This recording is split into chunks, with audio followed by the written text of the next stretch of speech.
Same steps as always. Factor first. Now, for me personally, I don't like factoring x squares when there's a negative out in front. You can do it. It works out. If you like working with it that way, perfectly fine. I sometimes just factor out that negative to begin with. I know it takes an extra step. Totally up to you. But then I find this kind of factoring easier. 2x and x. Is there any way that the outside and inside can make 5? Oh, I put the 2 here, that makes 4, and the 1 here, that makes 5. And they both have to be negative to get a negative 5. And quickly check it. Yes, it works.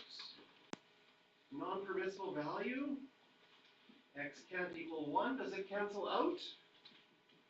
Can you cancel these out? They're so close. No. They have to be identical. So we will have a vertical asymptote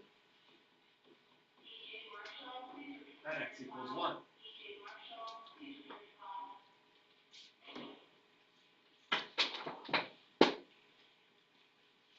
Next, do we have a horizontal asymptote or oblique asymptote? This is oblique. The degree is bigger in the numerator. So we take our original equation, which has a negative 2, a positive 5, and a negative 2. We're dividing by x minus 1, so you put a positive 1 out front. Bring down the negative 2. Multiply. Add. Multiply. Add. It doesn't matter what your remainder is.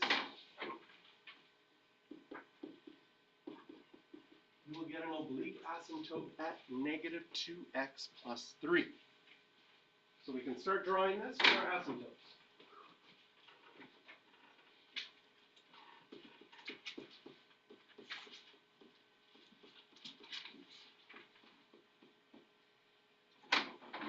X equals 1, we'll have an asymptote.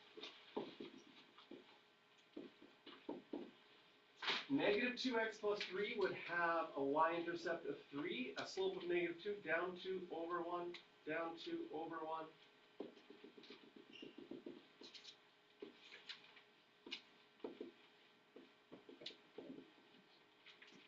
Label that as well.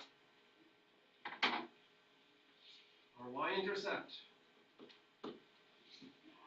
Plug in 0 for x. Go to your original equation.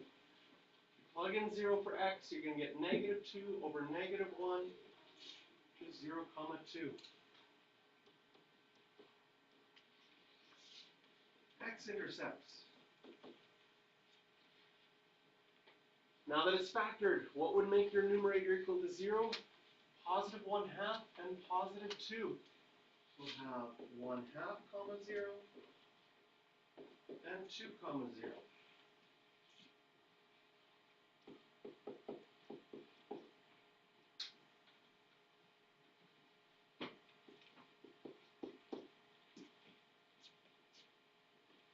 With the oblique asymptote, it's only your vertical asymptote that has the 2 sections. So section 1, and then all of this is section 2.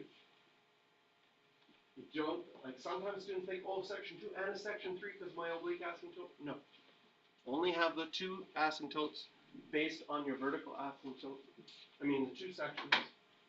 And we have points in section 1. Yes, we do. So we can have our graph.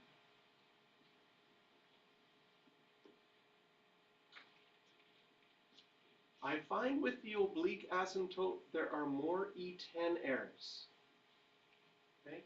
Can you see yourself maybe doing this? Right? You see, ooh, it's curving, and you curve too much. That has to go towards that asymptote. Do we have a point in section 2? We do. Start along this asymptote, go through the point, go to the next. Oh, I got an E10. I touched the asymptote. I gotta erase that. There we go.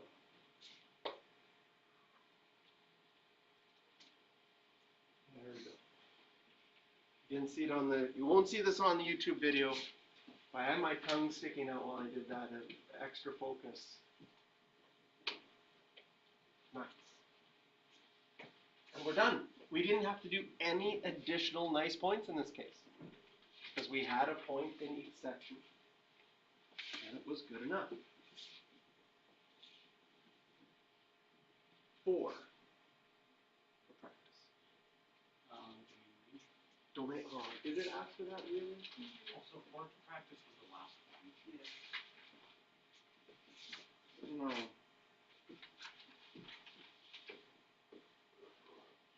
Alright. All right. Nice save. Domain.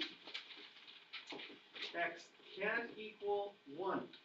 Its only value gets close to it on both sides. Range is everything in this one.